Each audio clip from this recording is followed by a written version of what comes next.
स्वागत और शुभेच्छा जनावि मु ओडिया अध्यापक पी अनिल कुमार साहू नालंदा विद्या मंदिर +2 साइंस कॉलेज ब्रह्मपुर गंजाम। तो पिलाने आज विषय वस्तु आलोचना करवा साहित्य विषयानुभूतिक बा साहित्य विषय वस्तु आलोचना करिया। तो साहित्य विषय वस्तुर पिलाने तुम युक्त 2 तो युक्त 2 प्रथम वर्ष जो तापर अच्छी द्वितीय वर्ष तार आमर ओडिशा सरकार गोटे बही निर्धारण करिसेंती जोटा कि आमर साहित्य ज्योति कही देखिपार पिलाने। तो यहाँ हूँ साहित्य ज्योति, तो यहाँ हूँ एकादश श्रेणी बही आ गोटे मध्य अच्छी द्वादश श्रेणी बही। तो आज आलोचना करिया पिलाने तुम साहित्य ज्योति बहीर तो एकादश श्रेणी साहित्य ज्योति बहीर तो जोटा कि प्रथम पद्य बा जोटा कि पद्य विभाग प्रथम पद्यटी साहाड़ा वृक्ष। तो साहाड़ा वृक्ष विषय आज आलोचना करिया। तो पिलाने जो वृक्ष बा साहाड़ा वृक्ष कही शुणुच, तो साहाड़ा वृक्ष जो अच्छे से हूँ एक पुण्यपथित वृक्ष। तो सेमती अनेक गुड़िया तुम मैंने वृक्ष विषय शुणुथ जमती आमर कल्पवट तापर बरकोली जो तो वृक्ष तापर तुलसी वृक्ष तापर नीम वृक्ष। तो एमती अनेक प्रकार पुण्यपतित वृक्ष विषय शुणिच। तापर सेमती ही आमर जो गोटे पुण्य वृक्ष मध्य जाऊँगी तो सेमती साहाड़ा वृक्ष, ये जो साहाड़ा वृक्ष तो सहीटा मध्य गोटे पुण्यपथित वृक्ष। तो सही विषय आज आलोचना करवा। तो साहाड़ा वृक्ष हूँ पिलाने जोटा कि एक महान वृक्ष बा एक पुण्य वृक्ष सहित जाऊँगी ता विषय वस्तु नहीं कर आज आलोचना करिया। जोटा कि तुम एकादश श्रेणी तो प्रथम पद्य बा जोटा कि पद्य विभाग प्रथम पद्यटी हूँ साहाड़ा वृक्ष। तो पिलाने आज से पद्य विषय आज पाठ पढ़िया आ ता विषय वस्तु आज आलोचना करवा। तो आलोचना करिया पूर्व पिलाने तो कौन तो ये जो पद्य जो लिखिं बा तार जी लेखक तार उन्मोचक जी तो तांको विषय आलोचना करिया। कारण पिलाने तो साधारणतः कथार अच्छे माने कवि बिना काव्यर किसी मूल्य नुहे। तो माने बहुत माने समस्ते कहते भी माने काव्य जे लेखन्ति जे कवि तो कवि बिना काव्यर किसी मूल्य नुहे। तो प्रथमे कवि तापर काव्य, तो से जो पिलाने कवि बिना काव्यर किसी मूल्य नुहे। तो से आम जो माने काव्य विषय पढ़िया जाऊँ बा जो कविता विषय पढ़िया जाऊँ तो तार जी की उन्मोचक बा तार जी की सृष्टिकर्ता तो ता विषय पढ़ा हूँ प्रत्येक माने छात्र छात्री के बा जे कि माने पाठक मानकर तो सेटा होची लक्ष्य बा लक्षण। तो से अनुसार पिलाने जो साहाड़ा वृक्ष विषय वस्तु आम पढ़िया पूर्व तार लेखक जी तो तांको विषय आम आलोचना आज करवा। तो साहाड़ा वृक्ष, तो साहाड़ा वृक्षर लेखक किए तो लेखक होउचंदी आमर सारला दास बा सारला दास होउचंदी जे कि आमर माटीर महाकवि। तो सारला दासक विषय आज आलोचना करिया। तो तुमर पिलाने साहित्य ज्योति बहीर तो पृष्ठा संख्या 84। तो 84 नंबर रे तुम कवि परिचय विषय तो से माने दिया जाइए जो कवि परिचय। तो पिलाने तो सारला दासक विषय वस्तु आलोचना करले तो अनेक विषय वस्तु अच्छे माने बहुत किसी विभ्रांत विषय वस्तु अच्छे किंतु तो आम पाठ अनुसार पिलाने किंचित तांकर परिचय नेबा आ परिचय नहीं लेखक परिचय नहीं करी आम विषय वस्तु आरंभ करिया। तो देखिया पिलाने तो लेखक परिचय बा कवि परिचय बा कवि परिचय। तो देखो तो सारला दासक जन्म, तो पिलाने सारला दासक जन्म तो समय सीमाटा को आलोचना करिया। तो पिलाने अनेक मतवादक माने जे कि मत प्रदान करते से कह जाए जे कि मतवादक आ ऐतिहासिक माने तो अनेक जन अनेक मत देइछन सारला दासक जन्म तो आमर किए कहते 1430 रे किए कहते 1420 रे किए कहते 1418 रे आपर कहते कि आमर 1430 बा 35 एमती कहते अनेक मतवादक माने अनेक प्रकार जोटा कि मत देइछन। किंतु पिलाने सारला दासक जो समय सीमा जन्म वार्षिक जो कहते आज जाए तो माने ठीक से माने किए भी कही ना सारला दास मत लेखार कौटी परिप्रकाशित करना से अनुसार पिलाने तो आमर सारला दासक जन्म तो आम 1400 ରୁ 1500 मसीहा मध्य जोटा कि पंचदश समय कहे जोटा कि 1400 ରୁ 1500 मसीहा जो अच्छे से आम कहूँ ओडिया जोटा कि तार नाम हूँ पंचदश। तो पंचदश शताब्दी रे तो आम सारला दासंकर जन्मित होती। तो तांकर जन्म जो तो जन्म जोटी होते ग्राम बा स्थली से स्थली विषय पिलाने दि जाइए जोटा कि झंकड़ बा तो जोटा कि झंकड़ ग्राम। तो यहाँ देखुच पिलाने ये जन्मस्थान दि जाइए झंकड़ कही। तो यहाँ हूँ जन्मस्थली जोटा कि झंकड़ ग्राम। तो झंकड़ ग्राम से जन्म ग्रहण करते ये दि जाइए देख पिलाने आधुनिक नाम कनकपुर। तो जो समय 1400 ରୁ 1500 मसीहा मध्य जो समय सीमा थिला पिलाने से अनुसार तो से समय तो से ग्रामर नाम थिला जोटी कि जन्म होते तो सारला दास तो तार नाम हूँ झंकड़। तो झंकड़ ग्राम से जन्म होते किंतु वर्तमान जो आधुनिक जुग तो आधुनिक पिलाने तार नाम हो जाए आधुनिक नाम कनकपुर कही। वर्तमान एवं जोटा कि पिलाने कनकपुर कही नाम हो आईटा हूँ पिलाने आमर जगतसिंह ଜଗତସିଂହପୁର ଜିଲ୍ଲା ତ ଜଗତସିଂହପୁର ଜିଲ୍ଲାରେ ତ ସେଇଟା ତ ତ ଅଛି ତ ଯେମିତି ଆମର ଗୋଟେ ଗୋଟେ ଜିଲ୍ଲା ଅଛି ଗଞ୍ଜାମ ଜିଲ୍ଲା କୋରାପୁଟ ଜିଲ୍ଲା ପୁରୀ ଜିଲ୍ଲା ଖୋର୍ଦ୍ଧା ଜିଲ୍ଲା ଯେମିତି ନାହିଁ ତ ସେମିତି ଆମର ହେଉଛି ଜଗତସିଂହପୁର କହି ମଧ୍ୟ ଓଡ଼ିଶାର ଗୋଟିଏ ଜିଲ୍ଲା ସେଇ ଜିଲ୍ଲାରେ ଯେଉଁଟାକି 1400-1500 ମସିହାରେ ଗୋଟିଏ ଗ୍ରାମର ନାମ ଥିଲା ଝଙ୍କଡ଼ ଆଉ ବର୍ତ୍ତମାନ ନାମ ହେଉଛି କନକପୁର ତ ଏଇଟା ହେଉଛି ପିଲାମାନେ ଶାରଳା ଦାସଙ୍କ ଜନ୍ମ ଯେଉଁଟାକି ସ୍ଥାନରେ ଯାଉଛି ଆଉ ତାଙ୍କର ସମୟ ଯେଉଁଟାକି ସମୟ ସାମୟିକ ମାନେ କେଉଁ ସମୟରେ ତୁମେ ତ ପିଲାମାନେ ଜାଣିଲ ଆଉ ତୁମକୁ ମୁଁ କହିଲି ଯେ ଯେଉଁଟାକି 1400-1500 ମସିହା ହେଉଛି ତାଙ୍କର ଜନ୍ମ ସମୟ ସାମୟିକ ଆଉ କିନ୍ତୁ ତ ଏଥିମଧ୍ୟରେ ଦିଆଯାଇଛି ସମୟ ଦିଆଯାଇଛି ଦେଖ ଯେଉଁଟାକି ସମୟ ସାମୟିକ ତ ସେଇଟା ହେଉଛି ପିଲାମାନେ ପଞ୍ଚଦଶ ଶତାବ୍ଦୀ ଯେଉଁଟାକି 1400-1500 ମସିହା ପଞ୍ଚଦଶ ଶତାବ୍ଦୀ ତ ମାନେ କେଉଁ ସମୟର ସୂର୍ଯ୍ୟବଂଶର ପ୍ରତିଷ୍ଠାତା ସମ୍ରାଟ କପିଳେନ୍ଦ୍ର ଦେବଙ୍କ ସମୟ ସାମୟିକ ମାନେ ତାଙ୍କ ସମୟରେ କିଏ ଯିଏକି ଆମର ସୂର୍ଯ୍ୟବଂଶର ପ୍ରତିଷ୍ଠାତମ ରାଜା ବା ଯିଏକି ସ୍ୱାଧୀନତମ ରାଜା ବା ଓଡ଼ିଶାର ଉତ୍କଳର ସ୍ୱାଧୀନତମ ରାଜା ଭାବରେ ସେ ହେଉଛନ୍ତି ସୁପରିଚିତ ସେ ହେଉଛନ୍ତି ସୂର୍ଯ୍ୟବଂଶଧାରୀ ଥିଲେ ସେ ସୂର୍ଯ୍ୟବଂଶ ରାଜା ପ୍ରତିଷ୍ଠାତା ରାଜା ସମ୍ରାଟ କପିଳେନ୍ଦ୍ର ଦେବ ତ କପିଳେନ୍ଦ୍ର ଦେବଙ୍କର ସମୟ ସୀମା କେତେ ପିଲାମାନେ ଥିଲା 1435ରୁ 1465 ତ କପିଳେନ୍ଦ୍ର ଦେବଙ୍କର ପିଲାମାନେ ସମୟଟା ଥିଲା 1435ରୁ ଆଉ 1465 ତ ଏହି ସମୟ ସୀମା ମଧ୍ୟରେ ତ ଶାରଳା ଦାସଙ୍କର ଯେଉଁଟାକି ସୃଷ୍ଟି ସମ୍ପଦ ଗୁଡ଼ିକ ଆଉ ତାଙ୍କର ଖ୍ୟାତି ତ ଉନ୍ନତ ହେଇଥିଲା ସେମିତି ପିଲାମାନେ ତ ଏଇଟା ହେଉଛି ଯେଉଁଟାକି ପ୍ରକୃତରେ କହିବାକୁ ଗଲେ ପିଲାମାନେ ତ ମାନେ ଯେଉଁଟାକି କପିଳେନ୍ଦ୍ର ଦେବଙ୍କର ଶେଷ ସମୟ ସୀମା ଆଉ ଯିଏକି ଆଙ୍କର ପୁତ୍ର ପୁରୁଷୋତ୍ତମ ଦେବଙ୍କର ମାନେ ପ୍ରାରମ୍ଭ ତ ଆମର କପିଳେନ୍ଦ୍ର ଦେବଙ୍କ ଶେଷ ସମୟ ଆଉ ତାପରେ ପୁରୁଷୋତ୍ତମ ଦେବଙ୍କର ପ୍ରାରମ୍ଭ ଯେଉଁ ସମୟରେ କି ଆଙ୍କର ଲେଖା ଗୁଡ଼ିକ ଉନ୍ମୋଚନ ହେଇଥିଲା ବା ଆଙ୍କର ଖ୍ୟାତି ସେ ସମୟରେ ଉଦ୍ଧୃତ ହେଇଥିଲା ସେ ସମୟ ସାମୟିକ ଯେଉଁଟାକି ପଞ୍ଚଦଶ ଶତାବ୍ଦୀର ସେ ସମୟ ସାମୟିକ ହେଉଛନ୍ତି ଆମର ଶାରଳା ଦାସ ଯିଏକି ଆମର ମାଟିର ମହାକବି ଶାରଳା ଦାସ ତାପରେ ତାଙ୍କ ପରିଚୟ ଦେଖ ପିଲାମାନେ ତାଙ୍କର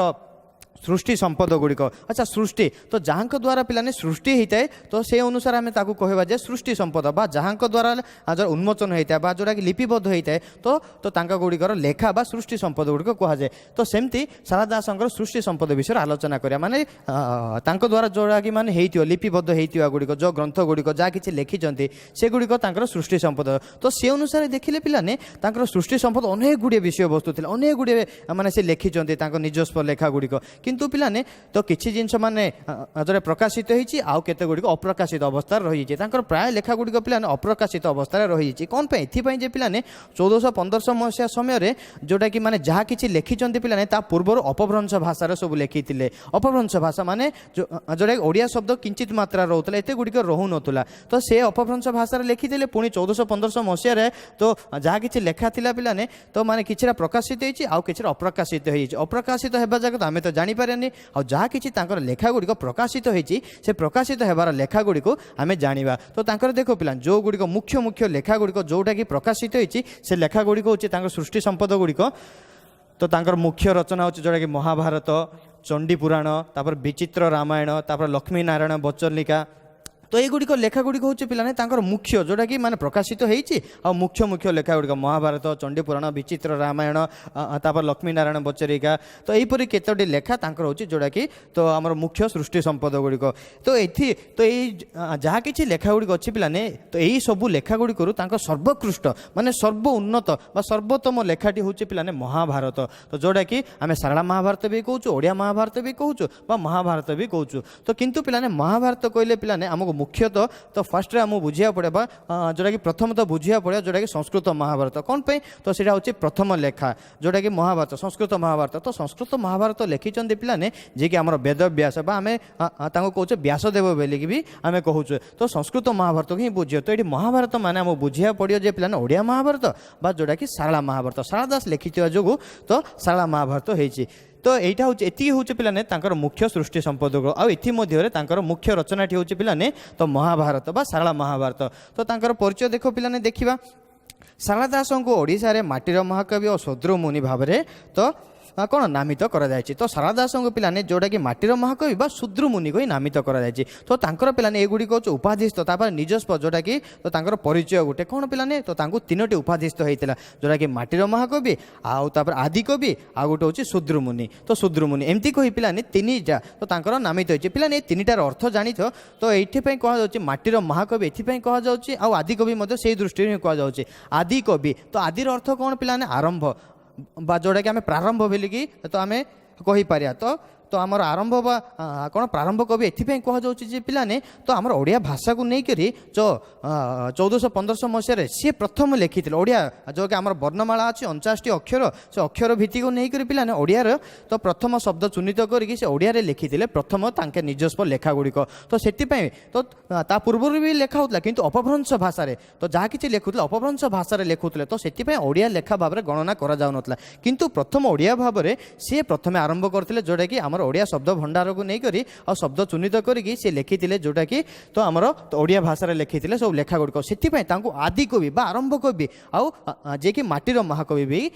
ତାଙ୍କୁ କୁହାଯାଉଛି। ଆଉ ପିଲାମାନେ ଶୂଦ୍ରମୁନି, ତ ଶୂଦ୍ରମୁନି ଶାରଳା ଦାସ କହିବାର କାରଣ ଏଥିପାଇଁ ଯେ ତାଙ୍କେ ବର୍ଣ୍ଣରେ ଥିଲେ ଶୂଦ୍ର ଆଉ ତାପରେ ତାଙ୍କେ ଜାତିରେ ଥିଲେ ପିଲାମାନେ ମୁନି। ତ ସେଥି ଯୋଗୁଁ ପିଲାମାନେ ଏଇଟା ସ୍ୱୟଂ ମା ଶାରଳା ଦେବୀ ତାଙ୍କୁ ନାମିତ କରିଛନ୍ତି ଯେ ଶୂଦ୍ରମୁନି ଶାରଳା ଦାସ କହି। ତାଙ୍କେ ପିଲାମାନେ ବର୍ଣ୍ଣରେ ତ ନିଜସ୍ୱ ବର୍ଣ୍ଣରେ ଥିଲେ ଶୂଦ୍ର ଆଉ ତାପରେ ତାଙ୍କେ ଜାତିରେ ଥିଲେ ପିଲାମାନେ ମୁନି, ତ ସେଥିପାଇଁ ଯୋଗୁଁ ପିଲାମାନେ ତାଙ୍କୁ ଶୂଦ୍ରମୁନି ଶାରଳା ଦାସ କହି ନାମିତ କରାଯାଉଛି। ତ ଏମିତି ତାଙ୍କର ତିନୋଟି ନାମ ଯେଉଁଟାକି ଆଦିକବି ଶାରଳା ଦାସ, ତାପରେ ହେଉଛନ୍ତି ଯେଉଁଟାକି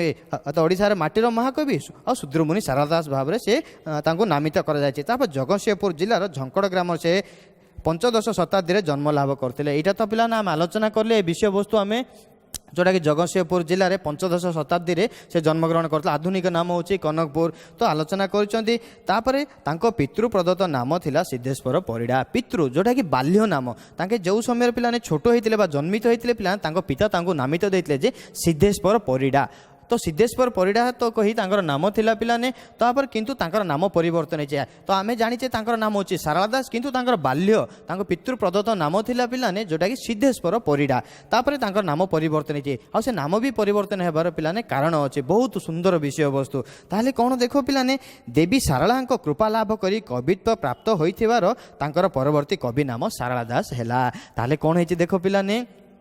ତ ଏଇଟା ବି ଦେଖିପାରୁଥିବ ପିଲାମାନେ ଯେଉଁଟାକି ତ ମା ଦେବୀ ଶାରଳା ତ ସେ ଝଙ୍କଡ଼ ଗ୍ରାମ ଯେଉଁଟାକି ଜଗତସିଂହପୁର, ଏବେ ମଧ୍ୟ ସେଇଟା କଟକର ବୋଲି କହୁଛନ୍ତି, କିନ୍ତୁ ସେହି ସମୟରେ ଝଙ୍କଡ଼ ଗ୍ରାମ ଯେଉଁ ଶାରଳା ଦେବୀଙ୍କର ମାନେ ପୀଠ ଥିଲା ବା ମା ଶାରଳାଙ୍କର ପିଲାମାନେ ସେ ହେଉଛନ୍ତି ମୁଖ୍ୟ ପୂଜକ ଥିଲେ ଆଉ ତାଙ୍କର କୃପା ଲାଭ କରିକି ସେ କବିତ୍ୱ ପ୍ରାପ୍ତ କରିଥିଲେ। ସାଧାରଣତଃ ଶୁଣିଥିବ ପିଲାମାନେ, ତ ଏଇଟା ତ ବହୁତ ପୌରାଣିକରେ ଯାଉଛି ପିଲାମାନେ। ଉପେନ୍ଦ୍ର ଭଞ୍ଜ ଯିଏକି ଆମ କବିମାନଙ୍କ ସମ୍ରାଟ ଉପେନ୍ଦ୍ର ଭଞ୍ଜ ଯେମିତି ତ ଆମର କ'ଣ ତାରକା ମନ୍ତ୍ର ଯେଉଁଟାକି ରାମ ତାରକା ମନ୍ତ୍ର ସେମାନେ ତା ଦ୍ୱାରା ସେମାନେ କବିତ୍ୱ ପ୍ରାପ୍ତ କରିଛନ୍ତି, ଶୁଣିଥିବ ସାହିତ୍ୟ ପ୍ରାପ୍ତ କରିଛନ୍ତି। ତ ସେମିତି ମଧ୍ୟ ପିଲାମାନେ ଶାରଳା ଦାସ ମଧ୍ୟ ପିଲାମାନେ ମା ଶାରଳାଙ୍କ କୃପା ଲାଭ କରିକି ଆମର କବିତ୍ୱ ସେମାନେ ପ୍ରାପ୍ତ କରିଛନ୍ତି। ତ ସେଥିଯୋଗୁଁ ତାଙ୍କର ଯେଉଁ ସିଦ୍ଧେଶ୍ୱର ପରିଡ଼ା ଥିଲା ତାଙ୍କର ବାଲ୍ୟ ନାମ, ତ ମା ଶାରଳାଙ୍କ କୃପା ଲାଭ କରିଥିବା ଯୋଗୁଁ ତ ତାଙ୍କର ନାମ ପରିବର୍ତ୍ତନ ହେଇଥିଲା ଶାରଳା ଦାସ କହି। ତ ଏହିପରି କାରଣ ହେଉଛି ତାଙ୍କର ନାମ ପରିବର୍ତ୍ତନ ହେବା। ଶାରଳା ଦାସ ସେ ଥିଲେ ଓଡ଼ିଆ ସାହିତ୍ୟର ଆଦିକବି ପିଲାମାନେ ଜାଣିଲ, ଯେହେତୁ ମାନେ ପ୍ରାରମ୍ଭିକ କବି ଥିଲେ ଅପଭ୍ରଂଶ ଭାଷାରୁ ପିଲାମାନେ ସେ ଓଡ଼ିଆ ଭାଷା ଦେଇକି ସେ ଲେଖିଥିବା ଯୋଗୁଁ ପ୍ରଥମ କବି ଭାବରେ ତ ତାଙ୍କୁ ନାମିତ ଉପାଧିସ୍ଥ କରାଗଲା ଯେ କ'ଣ ସେ ହେଉଛନ୍ତି ଆଦିକବି କହି। ତ ଆଦିକବି ଶାରଳା ଦାସ କଥିତ ଲୋକଭାଷାକୁ ସାହିତ୍ୟିକ ଭାଷାର ମର୍ଯ୍ୟାଦା ପ୍ରଦାନ କରି ସେ ବିଶାଳ ମହାଭାରତ ସେମାନେ ଗୋଟେ ଗ୍ରନ୍ଥ ରଚନା କରିଛନ୍ତି। ସେ କଥିତ ଲୋକଭାଷା ଯେଉଁ 1400-1500 ମସିହା ସମୟରେ ପିଲାମାନେ ଯାହା କିଛି ଭାଷା ଥିଲା, ତ ପିଲାମାନେ ଜାଣିତ ଆଞ୍ଚଳିକ ଭାଷା ଅଛି, ସହରିଆ ଭାଷା ଅଛି, ଯେଉଁଟାକି ମଫସଲିଆ ଭାଷା ଯେଉଁ କହୁଛ। ତ ଆଞ୍ଚଳିକ ଭାଷା ଯେଉଁ ଆଞ୍ଚଳିକ ଭାଷାକୁ ନେଇକି ପିଲାମାନେ ସେ ଗୋଟେ ମାନେ ସାହିତ୍ୟର ଗୋଟେ ଭାଷା ଆଉ ଲେଖା ଭାବରେ ମର୍ଯ୍ୟାଦା ପ୍ରଦାନ କରିକି ସେ ବିଶାଳ ଗୋଟେ ଯେଉଁଟାକି ବିଶାଳକାୟର ମହାଭାରତ ଗୋଟେ ଗ୍ରନ୍ଥ ଗୋଟେ ସେ ରଚନା କରିଛନ୍ତି, ଯେଉଁଟାକି ସେ ଅନୁସାରେ ସେ ରଚନା କରିଥିବା ଯୋଗୁଁ ପିଲାମାନେ ସେ ଅନୁସାରେ ତ ତାକୁ ନାମ ବି କରାଯାଉଛି ଯେଉଁଟାକି ଶାରଳା ମହାଭାରତ କହି। ତାପରେ କ'ଣ ହେଇଛି ଦେଖ ପିଲାମାନେ, ମୂଳ ସଂସ୍କୃତ ମହାଭାରତର ଆଧାରରେ ଲିଖିତ ହୋଇଥିଲେ ହେଁ ତ ଆପଣାର ଅଲୌକିକ ପ୍ରତିଭାର ତଥା ଦିବ୍ୟ ପରିକଳ୍ପନାର ଶକ୍ତିର ସହାୟତାରେ ସେ ସେଥିରେ ଅନେକ ନୂତନ କାହାଣୀର ସଂଯୋଜନା କରି ଏକ ସମ୍ପୂର୍ଣ୍ଣ ମୌଳିକ ଗ୍ରନ୍ଥ ରଚନା କରିଥିଲେ। ତାହେଲେ କ'ଣ ହେଇଛି ପିଲାମାନେ, ତ ଯେଉଁଟାକି ମୂଳ ସଂସ୍କୃତ ମହାଭାରତ, ତ ପିଲାମାନେ ମୁଁ ତୁମକୁ ତ ଆରମ୍ଭରୁ ବି କହିଥିଲି କ'ଣ, ଯେଉଁଟାକି ମୂଳ ସଂସ୍କୃତ ହେଉଛି ଲେଖିଛନ୍ତି ବା ଯେଉଁଟାକି ସଂସ୍କୃତ ଲେଖିଛନ୍ତି ମହାଭାରତ ଯିଏକି ବେଦବ୍ୟାସ, ସେ ମାନେ ତାକୁ ଅନୁକରଣ କରି ବା ସେ ଲେଖାର ତ କ'ଣ ଆଧାର କରିକି ସେ କ'ଣ ସୃଷ୍ଟି କରୁଛନ୍ତି ଓଡ଼ିଆରେ ସିଏ, ତ ଯେଉଁଟା ମୂଳ ସଂସ୍କୃତ ମହାଭାରତ ଆଧାରରେ ଲିଖିତ ହୋଇଥିଲେ ଆପଣାର ଅଲୌକିକ ତ ନିଜସ୍ୱ ପିଲାମାନେ ତ ନିଜସ୍ୱ ମଧ୍ୟ କିଛିଟା ସେଥିରେ ମାନେ ଅଲୌକିକ ବିଷୟବସ୍ତୁ ଉପସ୍ଥାପନ କରିକି ତା ଅଲୌକିକ ପ୍ରତିଭା ତଥା ଦିବ୍ୟ ପରିକଳ୍ପନାର ଶକ୍ତିର ସହାୟତାରେ ସେ ସେଥିରେ ଅନେକ ନୂତନ କାହାଣୀ ମଧ୍ୟ ସଂଯୋଜିତ କରିଛନ୍ତି ବା ସଂଯୋଜିତ କରିକି ଗୋଟେ ବିଶାଳକାୟର ଗ୍ରନ୍ଥ ଯେଉଁଟାକି ଓଡ଼ିଆ ମହାଭାରତ ବା ଶାରଳା ମହାଭାରତ ସେ ଯେଉଁଟାକି ଲିପିବଦ୍ଧ କରିଛନ୍ତି। ତ କବି ଶାରଳା ତାଙ୍କ ସମକାଳୀନ ସମୟର ତ ଅନେକ ରାଜନୀତି ଐତିହାସିକ ସାଂସ୍କୃତିକ ଓ ସାମାଜିକ ଘଟଣାକୁ ମହାଭାରତ ମଧ୍ୟରେ ରୂପ ଦେଇ ତ ଏହାକୁ ଓଡ଼ିଆ ଜାତିର ତ ଜୀବନ ବେଦର ତ ପରିଣତ ସେ କରିଥିଲେ। तो कौन पिलाने से जोटा कि माने लिखिंट तो जोटा ओडिया महाभारत बा शाला महाभारत लिखिंट कौन पिलाने तो सही समय जो कि माने 1400-1500 मसीहार जहाँ कि माने समाज रे तो सामाजिक राजनैतिक सांस्कृतिक ऐतिहासिक यहीपर अनेक गुड़े विषय वस्तु नहीं करी से विशाल कायर गोटे जोटा कि महाभारत से लिखिंट ग्रंथ गोटे से माने सृष्टि कर सेटा कौन है पिलाने तो जोटा कि ओडिया जातिर तो जीवन वेदर परिणत होगा जोटा कि जीवन वेद माने जीवंत गोटे लेखा रूप में तो प्रत्येक ओडियांकर यहाँ गोटे जीवंत होगा जोटा कि शाला महाभारत बा ओडिया महाभारत तो शारदा दास द्वारा लिखित जोटा कि महाभारत एत सुंदर विषय वस्तु तो ये हूँ पिलाने तुम जोटा कि शारदा दास विषय वस्तु थिला किंचित परिचय पिलाने तो जोटा कि शारदा दास आमर पंचदश समय पंचदश शताब्दी से जन्मग्रहण करते तो से अनुसार पिलाने तो शारदा दास एति हूँ तुम परिचय तापर आलोचना करिया पिलाने शारदा बा जो आमर जो से लिखिंट जहाँ कि शारदा वृक्ष विषय वस्तु तार संपर्क रे पिलाने जानिबा तो आलोचना करिया पिलाने शारदा वृक्ष संपर्क रे तो शारदा वृक्ष संपर्क रे देखो पिलाने आलोचना करिबा जो शारदा वृक्ष जो अच्छी तार संपर्क माने कौन पिलाने जोटा कि किंचित परिचय तो शारदा बा शारदा वृक्ष जो संपर्क रे दिया जाइए पिलाने जो पाठ आम पढ़िया जाऊे जो विषय वस्तु आलोचना करिया जाऊे तार हूँ पिलाने किंचित परिमाणर जोटा कि परिचय तो चलो पिलाने देखिए जो शारदा वृक्ष संपर्क रे दिया जाइए तो शारदा वृक्ष संपर्क मान हूँ पिलाने जोटा कि किंचित परिचयानुभूतिक बा जोटा कि परिचय तो देखो पिलाने शारदा वृक्ष कविताटी कवि महाभारत आदि पर्व तो माने गृहीत होती जो तो पिलाने शारदा वृक्ष जो विषय वस्तुरा तो तांकर सही लेखा जोटा कि मुझे कहते महाभारत शाला महाभारत तो से गोटे विषय वस्तु हूँ आमर शारदा वृक्ष तो पिलाने जमती तुम शुणी तो शारदा वृक्ष कवितार कवि महाभारत आदि पर्वर गृहीत आदि पर्व तो जोटा कि पिलाने आदि पर्वर विषय वस्तु हूँ आमर शारदा वृक्षर संपर्क तो ये दि जाए देख पिलाने आदि पर्व तो पर्व मान हूँ पिलाने अध्याय तो जमती पिलाने संस्कृत महाभारत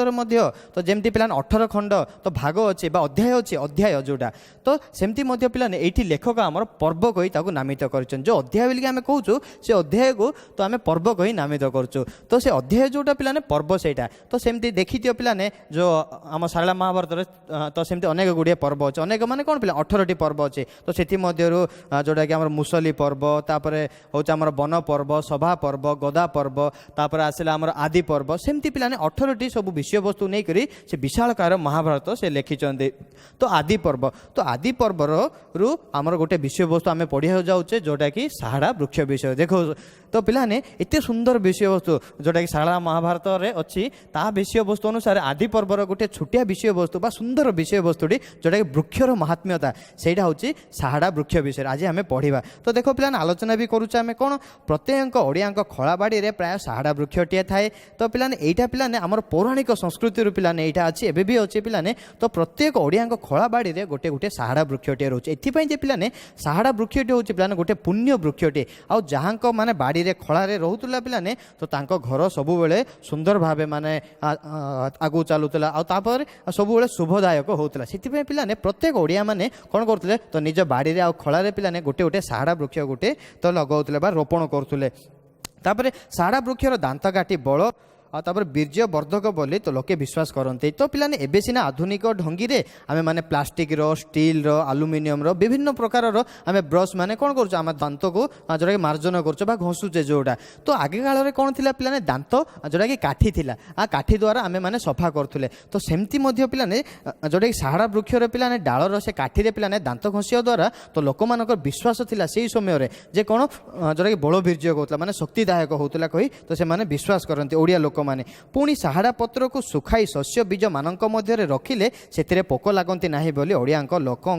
ओडिया लोक धारणा रही तो पिलाने एबे कौन होची फसल गुड़िक देखु तो पिलाने तो फसल टिके पोक लागू लागू तो से कौन कर पिलाने तो विभिन्न प्रकार औषध नहीं दे दूसरी आ पोक को मार दौरान तो जो द्वारा कि पिलाने जो विभिन्न प्रकार औषध बाहर पड़ानी किंतु से समय पंचदश शताब्दी समय कौन थिला पिलाने तो लोक विश्वास गोटे कौन थिला शारदा वृक्षर जो पत्र होता पत्र गोटे एत बड़ औषधीय गुण गुण थिला से पत्र को सुखाउतले सुखाई नै करी तो सेटा गुंड करी मध्ये पकाउतले आ तापर शस्य गुडी कर नै कि सेटा भिंची दउतले एमती बा पकई दउतले द्वारा पिलाने साड़ा पत्रर गोटे पिलाने गोटे शक्ति रोला से शक्ति द्वारा पिलाने माने शक्ति माने कौन पिलाने औषधीय गुण जो औषधीय गुण रोला पिलाने आ तो द्वारा कौन होता तो से पोक लागू नौला तो यहाँ हूँ ओडिया लोक मान यहाँ भी गोटे धारणा रोला जोटा कि विश्वास भी रोला तो यहीपरि हूँ पिलाने गोटे साहाड़ा वृक्षर महात्म्यता तो यही गोटे उपकारी वृक्ष को कवि पौराणिक चरित्र मान सहित संयोजित करी एक मोहनीय आसन प्रदान करिसेंती तो यहीपरि गोटे पुण्यपोथित वृक्ष को पिलाने तो निजर लेखा माध्यम संयोजित करी तो निजे लेखिक पिलाने एक चरित्र भाव महान आसन गोटे प्रदान करते जोटा कि साहाड़ा वृक्षर विषय वस्तु यहीटा पिलाने साहाड़ा वृक्षर महात्म्यता तो एबे जो विषय वस्तु पढ़िया पिलाने वृक्षर महात्म्यता तो वृक्षर महात्म्यता किपरि आसी जो साहाड़ा वृक्ष विषय वस्तु किपरि आसिला सेटा आलोचना करिया पिलाने जोटा कि तो आमर सारला दास पिलाने तो तांको महाभारत रे तो जो साहाड़ा वृक्ष विषय वस्तु आनीत करछन्ती बा आनीछन्ती तो किपरि आनीछन्ती देखो सेटा आलोचना करिया कुरु राजवंशर दुई कुमार धृतराष्ट्र पांडु तो कुरु वंश जानिचे पिलाने जोटा कि आमर महाभारत युद्ध होता कुरु माने कुरु वंश तापर आमर पंडु वंश तो माने तो दुई जन मध्य युद्ध होता कुरु वंश समस्ते जानिया पिलाने जे कि धृतराष्ट्र राजा थिले तो ता पूर्वरु मध्य अछंती राजा माने जे कि शांतनु मुनि थिले तांको पुत्र भीष्म तो ये समस्ते जोटा कि राजत्व करिसंती तो कुरु राजवंश दुई कुमार थिले तो जे कि माने धृतराष्ट्र आ पांडु तो एक्चुअली पिलाने जोटा कि प्रकृत में कुरु राजवंश तीन कुमार जे कि आम धृतराष्ट्र पांडु आ गोटे होचंती आमर विदुर जे कि विदुर दासी पुत्र थिबा जोगु पिलाने विदुर होचंती दासी द्वारा जन्मित पुत्र तो सेति जोगु पिलाने तांकु जोटा कि माने कुमार भाव में तांकु धारणा निया जाउनी किंतु प्रकृत में तीन जन कुमार थिला पिलाने जोटा कि वेदव्यास उरसोर एमाने जन्मित तो दुई कुमार होचंती धृतराष्ट्र आ पांडु तापर देखो पिलाने विषय वस्तु अनुसार तो माने दुई जन एमाने होचंती धृतराष्ट्र पांडु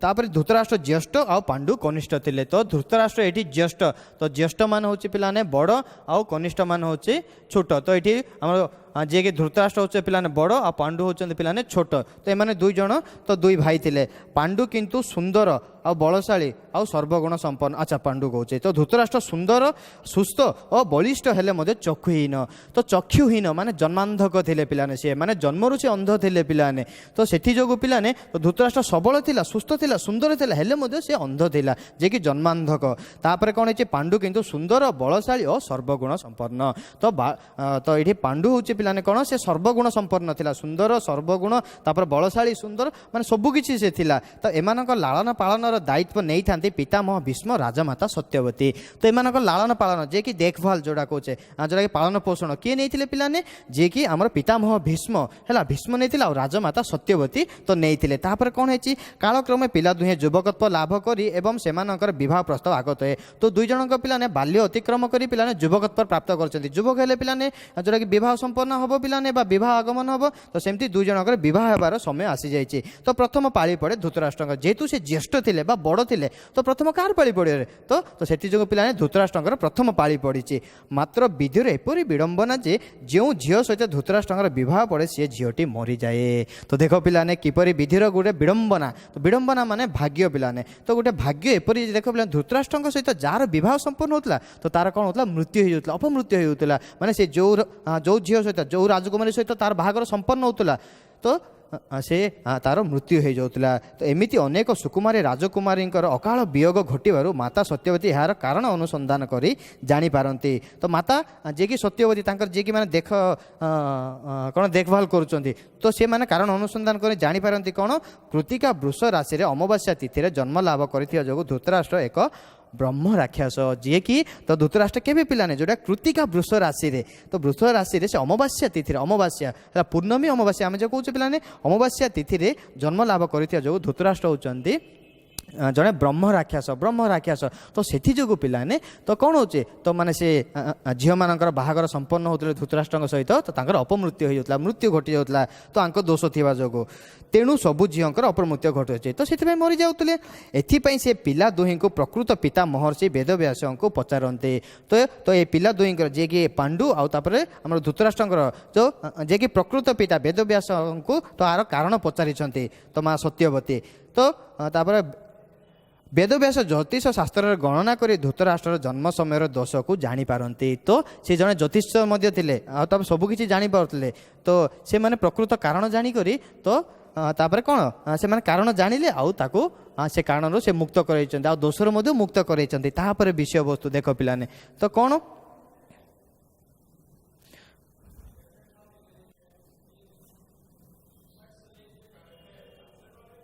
तो तापर देख पिलाने तो एपरी किछि दिन अतिक्रांत हेबा परे थरे महर्षि वेदव्यास गांधार देशर राजा गांधार सेन को बा गांधार सेन राज्य को परिभ्रमण रे से जाते। तापर एपरी किछि दिन बीतीगला परे एपरी किछि दिन में अतिक्रांत होला पर बा बीतिला परे से जे कि गांधार देशर राजा गांधार सेन राज्य को से परिभ्रमण रे तो परिभ्रमण माने कोन पिलाने एबे गोटे जगह को आमे बुलिया जाउचे तो सेटा को परिभ्रमण जेमति इंग्रेजी रे कहवा जाउची टूरिज्म लाइफ। टूरिज्म माने कोन पिलाने गोटे जगह को बा गोटे सुंदर जगह को जोटा कि बुली के आसीबा को आमे कहउचे टूरिज्म लाइफ। तो सेमति परिभ्रमण उद्देश्य रे वेदव्यास मध्ये जाइचंती कोठी तो गांधार देशर राजा जे कि गांधार सेन तांको राज्य को से परिभ्रमण से जाइचंती। तो जीवा समय रे कोन हेची पिलाने देखो तो देख तो गांधार सेनकर 100 पुत्र एकमात्र कन्या गांधारी। तो ये हूँ देख पिलाने गांधार सेनकर विषय वस्तु टी आलोचना होती तो तांकर 100 पुत्र थे 100 पुत्र मध्य पिलाने एकमात्र कन्या तो जड़े मात्र तांकर पुत्री थे सी हूँ गांधारी। ताहले देख पिलाने 100 पुत्र मध्य से जड़े झील होइए कले केते गेलार से पाली नथे केते सुंदर तांको देखि नथे गांधारी को। तो गांधारी ये परिचय आसे सुंदरी सुकुमारी रूप गुणवती गांधारी किंतु एक दोष थाए। तो गांधारी कौन होती पिलाने सुंदरी थिले गुणवती थिले सर्वगुण संपन्न थिले किंतु तो गांधारी एक दोष थाए। तो तांकर मध्य गोटे दोष अच्छी गांधारी कौन जो राजकुमार सह तार विवाह प्रस्ताव पड़े से मृत्युवरण करती। तो गांधारी एमती होती कौन जे पिलाने जो माने जहाँ सहित विवाह संपन्न होता पिलाने से पुत्र सहित बा से पुओटार कौन होता अपमृत्यु घटी जाता तो से पुओ भी मरी जाऊला माने मृत्युवरण कर नौला। तो यही दुखरू पारी करने लगी गांधार सेन सर्वज्ञ जे कि वेदव्यास को पचारती। तो वेदव्यास जाइछन्ति पिलाने तो कौन यार कारण विषय से पचारि कौन व्यास ज्योतिष शास्त्र गणना करी गांधारी गोटे ब्रह्म राक्षसी और सी जहाँ को बाहा हेब तार एपरी दशा घटियो बोली कहती। तो वेदव्यास जो गणना करी तार मान प्रकृत जो कारणटा जानिले से कहते जे गांधारी हूँ जड़े कौन ब्रह्म राक्षसी। तो राक्षसी जो से कौन तो जो पुत्र सहित जो राजकुमार सहित विवाह संपन्न होता तो तार अपमृत्यु घटी जाता तो तार मृत्यु हो जाता। तापर कौन यह शुणी गांधार सेन तो राजा खूब कष्ट पाई आउ मूर्छा भी हो जाइछन्ति। तो ये जेतल पिलाने देख 100 पुत्र मध्य जड़े कन्या होता जो पिलाने तो एत सुंदर से माने देखी एमती जब हठात शुणी जेतल गांधार सेन से शुणु शुणु से कौन हो मूर्छा हो जाइछन्ति निजर पुत्री तो निज पुत्री पिलाने एपरी विषय शुणी से मूर्छा हो जाइछन्ति। व्यास तांको प्रबोधना दे साहाड़ा वृक्षर महिमा बखाणी। तो प्रबोधना माने बुझेवा है प्रबोधनार अर्थ होची पिलाने तो जोटा कि बुझेवा। तो व्यास तांको प्रबोधना देइचन्ति तो कौन प्रबोधना देकरी साहाड़ा वृक्षर महात्म्यता विषय कहते। तो आम जो साहाड़ा वृक्ष विषय पढ़िया पिलाने तो ये आम तो आसला जो मुख्य पॉइंटा पिलाने जोटा कि माने कौन तो आमर वेदव्यास तो साहाड़ा वृक्ष विषय वस्तु क्या कहते तो गांधार देश राजा गांधार सेन को कहते। तो कौन पाई कहते तो जेतल माने ये दोषी बोली निर्धारित हो जाइछन्ति तो माने से कहते वेदव्यास तो गांधार सेन कहते साहाड़ा वृक्षर महात्म्यता विषय। तो कौन देख पिलाने तो कौन महात्म्यता नहीं से माने कहते तो से वृक्षर महात्म्यता से बखाणी जाती माने कहते पर से ही महिमामय साहाड़ा वृक्ष सहित गांधारी तो बह पर धृतराष्ट्र को पुनर्विवाह करने दाम्पत्य जीवन सुस्थ हो पारी। तो पर से ही महिमामय जो साहाड़ा वृक्ष महिमामय गोटे वृक्ष से महिमामय वृक्ष सहित गांधारी बह माने तो क्या पिलाने तो साहाड़ा वृक्ष सहित तो आम गांधारी बह करी पिलाने तो कौन प्रथमे तांको दोष मुक्त कराई परवर्ती तो धृतराष्ट्र को पुनर्विवाह करने पुणी अदरे क्या सहित धृतराष्ट्र सहित विवाह होगा द्वारा तो कौन है दाम्पत्य जीवन तांकर जीवन सुस्थ होती। तो दुई जन जीवन सुस्थ होती ताहले कौन गांधारी ही होती धृतराष्ट्र यज्ञ पात्री ठीक से हीपरि धृतराष्ट्र गांधारी यज्ञ पात्र माने तो किए आम धृतराष्ट्र गांधारी दुई जन पिलाने यज्ञ बनी। तो माने जो दोष मुक्त होती तो दुई जन यज्ञ बनती आ जोटा कि विवाह जोटा कि बाहागर संपन्न तापर कवि शारदा दास यही प्रसंग रे व्यासदेव मुखरे साहाड़ा वृक्षर महिमा वर्णना करुछन्ति। तो आमर लेखक तो आमर कवि जे कि माटीर महाकवि शारदा दास सी तो कौन पिलाने यही प्रसंग में व्यासदेव मुखर बा मुखरे साहाड़ा वृक्षर महात्मा जोटा कि महिमा वर्णना कर वर्णना करों पिलाने तो ये व्यासदेव कहते आमर गांधार देशर राजा गांधार सेन को ताले एथिरे साहाड़ा वृक्ष किपरि श्रद्धालुर सुखाद्य प्राप्तिर कारण अच्छी ताहा वर्णना करा जायछि। तो पिलाने ये जो पाठ आम जो पढ़िया पिलाने साहाड़ा वृक्ष विषय वस्तु कौन पिलाने तो ये साहाड़ा वृक्ष जो साहाड़ा वृक्ष किपरि श्रद्धालुर अर्थ माने जी पिलाने जे जा प्रति श्रद्धा जाती तो ताकू कहुए श्रद्धालु माने ये तो मुख्यतः बुझा जे भगवान और भक्त है तो पिलाने भगवान को भक्त मैंने श्रद्धा करते पिलाने तो से तो आम भक्त मान को श्रद्धा कराए तो ये साहाड़ा वृक्ष निजर श्रद्धालु को तो सुखाद्य प्राप्ति माने किपरि करा जायछि बा किपरि करैछन्ति ता विषय रे हमर साहाड़ा वृक्षर वर्णना विषय वस्तु तो हेछि बा से विषय वस्तु आलोचना करबा जोटा कि साहाड़ा वृक्षर पाठ विषय रे। तो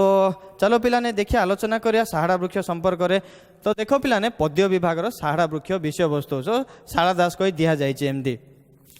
तो देखो तो पिलाने तो यहीटा हूँ पिलाने जोटा कि आमर लिखन कर महाभारतटा सेटा हूँ आम दांडी वृत्तर रचित। तो दांडी वृत्तर पिलाने अक्षर संख्या समान नुहे अक्षर संख्या समान होता जो पिलाने तार कौन शैली नुहे गाइबा शैली जदि गायकी तो पद्यर नियम पिलाने पद्य जदि सुंदर भाव गायकी जदि आम से माने तार अर्थ तार अर्थ को जदि आम कहवा ताले सेटा सुंदर विषय वस्तु हम। तो यहाँ जेहेतु पिलाने दांडी वृत्तर रचा तो होती रचित होती तो से जो पिलाने आमको यहाँ कौन पिलाने गद्य रूप में पढ़ी पढ़ी यहाँ सुंदर भाव आम तो से आलोचना करिया। तो देख पिलाने गोलोक वृक्ष कर तारे रथे चक महाकल्प वृक्ष से हरई महापातक। तो ताहले तो ये तो किए तो वेदव्यास गांधार सेन को कहते कौन गोलोक वृक्ष करे तारे रथ चक। तो ये गोलोक वृक्ष तो देखुच पिलाने जो गोलोक वृक्ष मान हूँ साहाड़ा वृक्ष। तो साहाड़ा वृक्षर अन्य एक नाम पिलाने साहाड़ा वृक्षर अन्य एक नाम तो गोलोक वृक्ष। तो ये जो गोलोक वृक्ष जहाँ पिलाने तो साहाड़ा वृक्ष तो ये तो माने तो ये कहते व्यासदेव कहते गांधार सेन गोलोक वृक्ष करे तार रथे चक। तो करे तार माने पिलाने ये जो करे तार तो माने हूँ सूर्य कर तार अर्थ हूँ पिलाने सूर्य। तो ये कहते गोलोक वृक्ष हूँ सूर्यंकर रथ चक सहित सामान। तो पिलाने गोटे कथा मन रखी तो सूर्यंकर रथ चक अच्छा गोटे रथर पिलाने मुख्य अंश कौटा पिलाने तो चक बिना तो रथ चली पारे पिलाने। तो से चक जहाँ पिलाने तो चकर तो अर्थ आसला पिला मैंने जोटा कि रथ सहित सामान कराऊँच। आउ मन रख पिलाने सूर्यंक शक्ति आ क्षिप्र गति जमती पिलाने आउे सूर्यंकर जो रथ अच्छे तो तांकर समानता रही जोटा कि तार शक्ति माने सूर्य जहाँ आ सूर्य रथ शक्ति माने सूर्य जी शक्ति अच्छी पावर जो कौच आम सूर्य जो शक्ति अच्छी आ सूर्य रथ समानता रही। तो से पिलाने ये कौन कहगला गोलोक वृक्ष करे तार रथ चक। तो ये माने कौन गोलोक वृक्ष को करे तार रथ चक सहित सामान कराई माने रथ सहित सामान कराई। तो माने तो ये चक सहित जहाँ सामान करा जहाँ पिलाने रथ सहित सामान करा जहाँ रथ सहित सामान करा जहाँ सूर्य सहित सामान करवा ताहा। तो ये गोलोक वृक्ष को आम तो सीधा सड़क बुझे पड़ो जे पिलाने सूर्य सहित सामान कर महाकल्प वृक्ष से हरई महापातक। तो महाकल्प वृक्ष तो पिलाने कल्प वृक्ष विषय शुणी थी। तो माने कल्पवट कौन पिलाने तो एपरी से गोटे पुण्य पतित बा पुण्य वृक्ष पिलाने ताकू जदि पिलाने आम जहाँ अभिष्ट हेबा ताकू जदि आम कौन पिलाने भक्तिपूत सहित जहाँ किसी मागिया पिलाने से आमको अर्पण करद। तो सहीटा अच्छे महाकल्प वृक्ष जमती तुम देखी पुरी रे तो जमती कल्पवट अच्छी पिलाने से डौरी बांधुचे तो एमती गोटे मैंने जोटा सूतार पिलाने गोटे मैंने डौरिया बांधुंट कौन पर बांधुंट पिलाने जोटा भक्तिपूत सहित प्रणाम कर कल्पवट प्रणाम करके डौरिया बांधिया द्वारा तो आमर कौन हो अभिष्ट पूरण होचे सेमती मध्य। तो ये महाकल्प वृक्ष को बुझा जाए पिलाने से गोलोक वृक्ष बा जोटा कि आम साहाड़ा वृक्ष को तो बुझाई माने गोलोक वृक्ष से हरई महापातक साहाड़ा वृक्ष से हरण कर नब। हरण माने कौन पिलाने हरण मान हूँ दूरेबा। तो हरण अर्थ हूँ पिलाने दूर करवा। तो दूर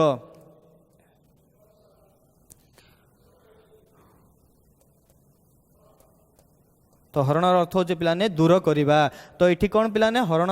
तो अर्थ हूँ दूर करवा। महापातक पातकर अर्थ हूँ पिलाने पाप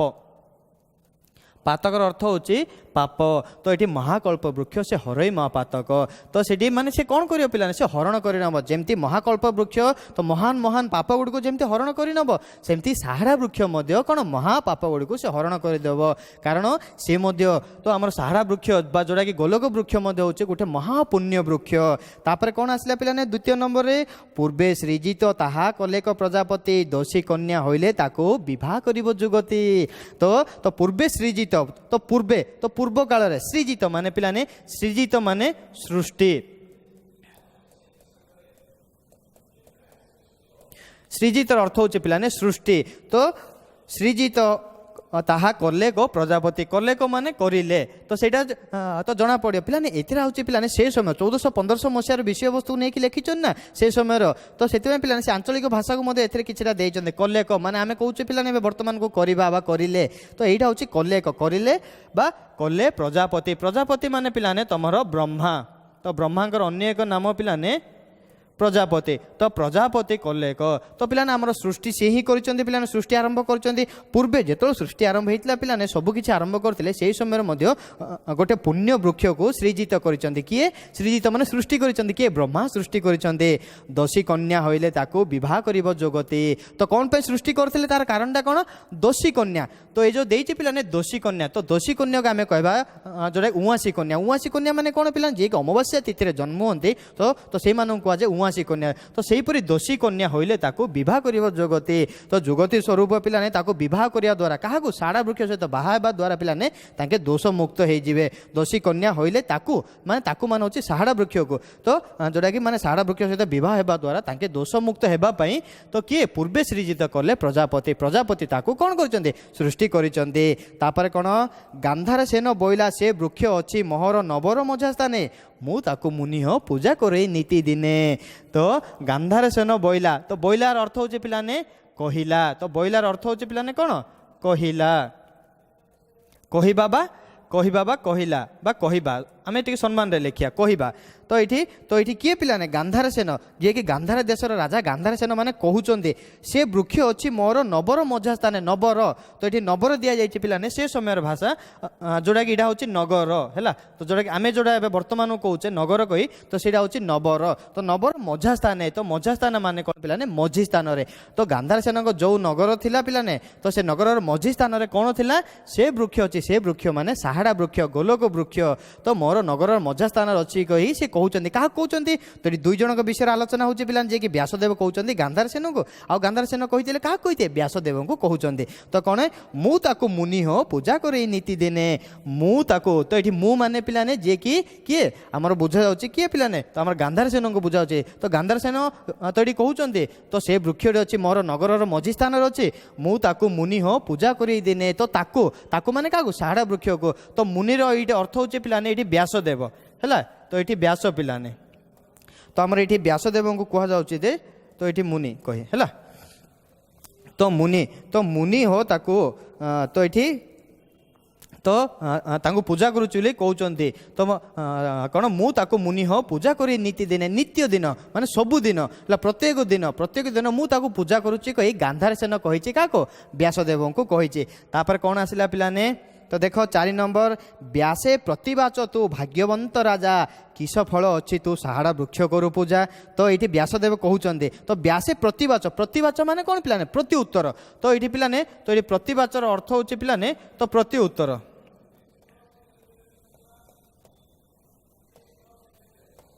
तो प्रति उत्तर देइचंदी से प्रति उत्तर रे कहउचंदी कौन पिलाने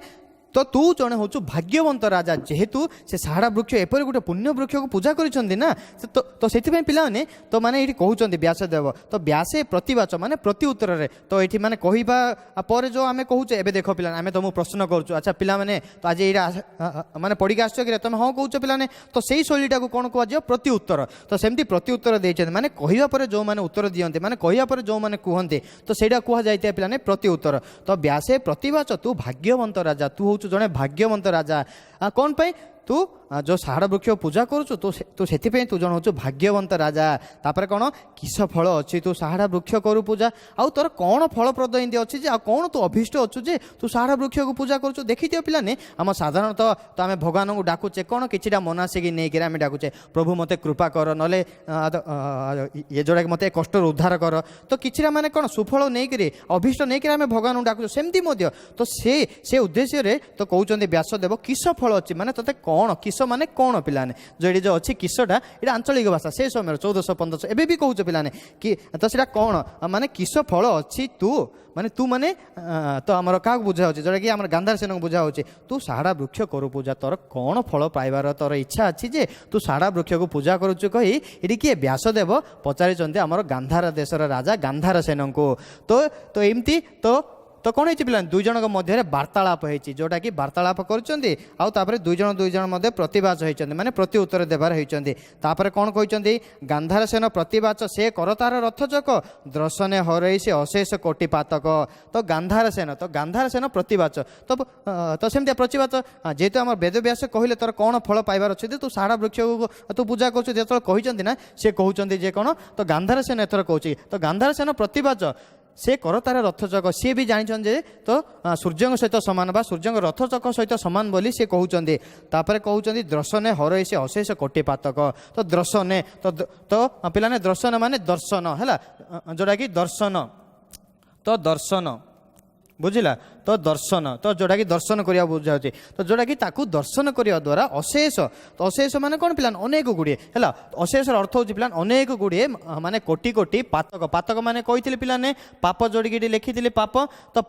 पाप गुड़िक तो ये गांधार सेन जानी कौन ताकू दर्शन करने द्वारा अनेक गुड़े अशेष अनेक गुड़े पाप गुड़िक तो क्षय हो नाश हो कही तो गांधार सेन से मानसिक धारणा को नहीं सी कौन करुले तो साहाड़ा वृक्ष को सी पूजा पाठ कर पूजा कर कही क्या तो माने कहते जे वेदव्यास को कहते तो पिलाने आज विषय वस्तु एति आम आलोचना करिया तो नेक्स्ट तो भिडियो रे बा जोटा कि आउ अन्य विषय वस्तु आलोचना करवा जय जगन्नाथ।